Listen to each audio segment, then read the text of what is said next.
मेरे प्यारे दोस्तों, आपको मेरा प्यार भरा नमस्कार। अमेजिंग स्टोरी में आप लोगों का स्वागत है। आज मैं आप लोगों के लिए एक माँ बाप की कहानी लेकर आई हूँ जो बहुत ही अच्छी है, पारिवारिक है।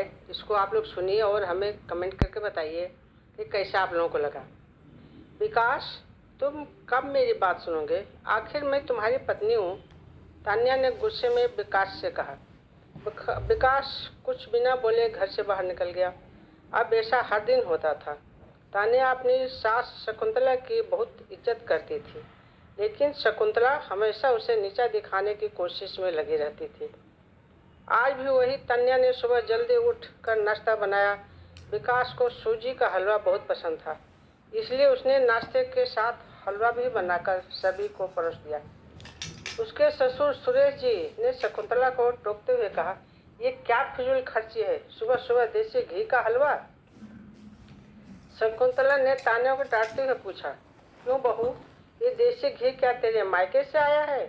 माँ जी, वो इन्हें हलवा बहुत पसंद है, इसलिए थोड़ा सा बनाया है। यह कहकर तान्या विकास को देख रही थी, शायद वो कुछ बोले।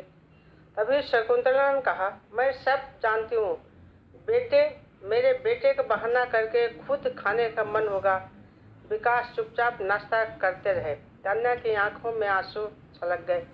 इससे ज़्यादा बुरा तब लगा जब विकास बिना हलवा खाए ही ऑफिस के लिए चल दिए। तान्या घर का काम समेटने में लग गई। इधर शकुंतला जी बाहर ड्राइंग रूम में बैठकर बड़बड़ाती रहीं।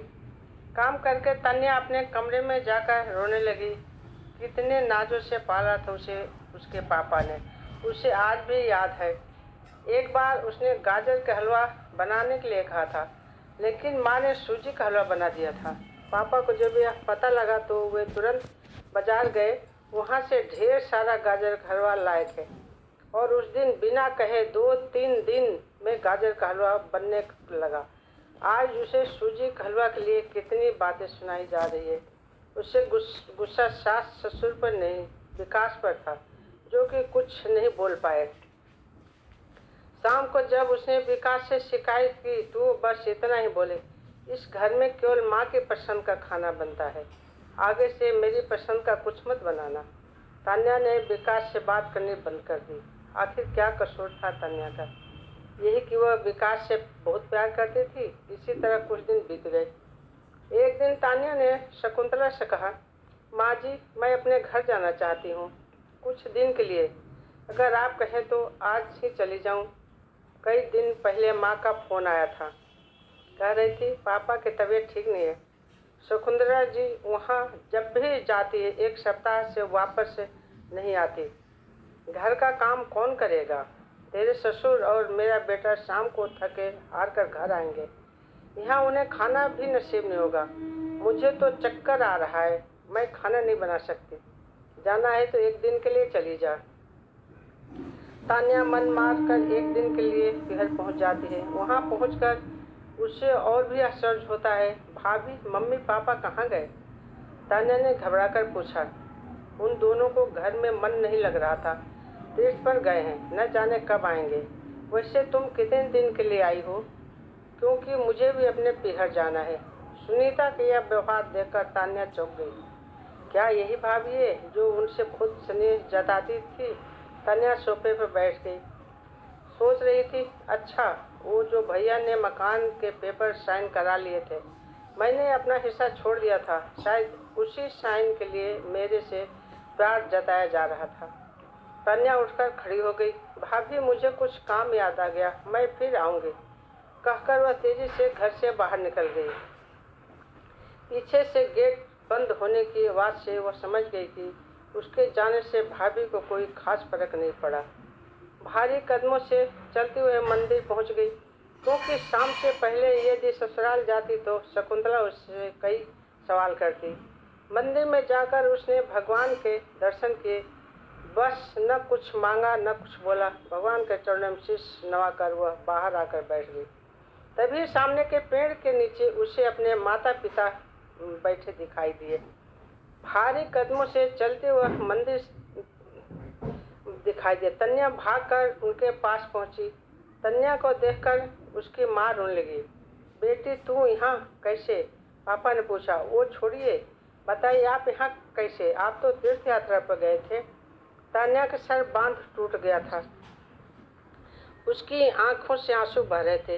बेटी, तेरी भाभी ने तुझसे झूठ बोला है। बिजनेस में पैसा लगाने के लिए तेरे भैया ने मकान अपने नाम करा लिया। मकान के कागज गिरवी रखकर साहूकार से कर्ज ले लिया। उसके बाद हम बोझ बन गए, हमें घर से निकाल दिया। पापा, अब क्या होगा? तान्या रोते हुए पूछा। बेटी, तू चिंता मत कर, हम कहीं वृद्धाश्रम में चले जाएंगे। तू अपने ससुराल जा, वहाँ किसी को यह बात मत बतलाना। अपने माँ बाप को इस हाल में देखकर वह उन्हें अपने साथ ले जाना चाहती थी, लेकिन जहाँ उसकी कद्र नहीं है वहाँ माँ बाप की क्या इज्जत होगी। भारी मन से काव्या ससुराल की ओर चल दी। आज उसे अपने लड़की होने पर अफसोस हो रहा था। काश वे अपने माता पिता के लिए कुछ कर पाती। घर आकर उसने बहुत मुश्किल से घर का काम निपटाया। उसके बाद अपने कमरे में जाकर गुमसुम बैठ गई। उसकी आंखों से आंसू बह रहे थे। विकास अपने ऑफिस के काम में लगे हुए थे। जब वे सोने आए तो तन्या से पूछा, बेटी क्या बात है? आज फिर माँ की कोई बात बुरी लग गई जो आंसू बह रहे हो? तान्या अपने को रोक नहीं पाई और उसने रो रो कर सारी बात विकास को बता दी। क्या माँ पिताजी को यहाँ ले आए? वो इस उम्र में कहाँ जाएंगे?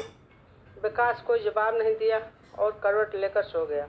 इस बात से तन्या को बहुत गुस्सा आया। आज से मैं भी इनके माँ बाप की सेवा नहीं करूँगी।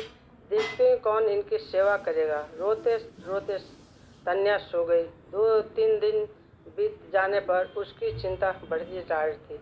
एक दिन वह सब्जी लेने के बहाने उसी मंदिर में पहुंची, लेकिन उसके माता पिता वहाँ नहीं थे। पंडित जी, यहाँ मेरे माता पिता उस पेड़ के नीचे बैठे थे।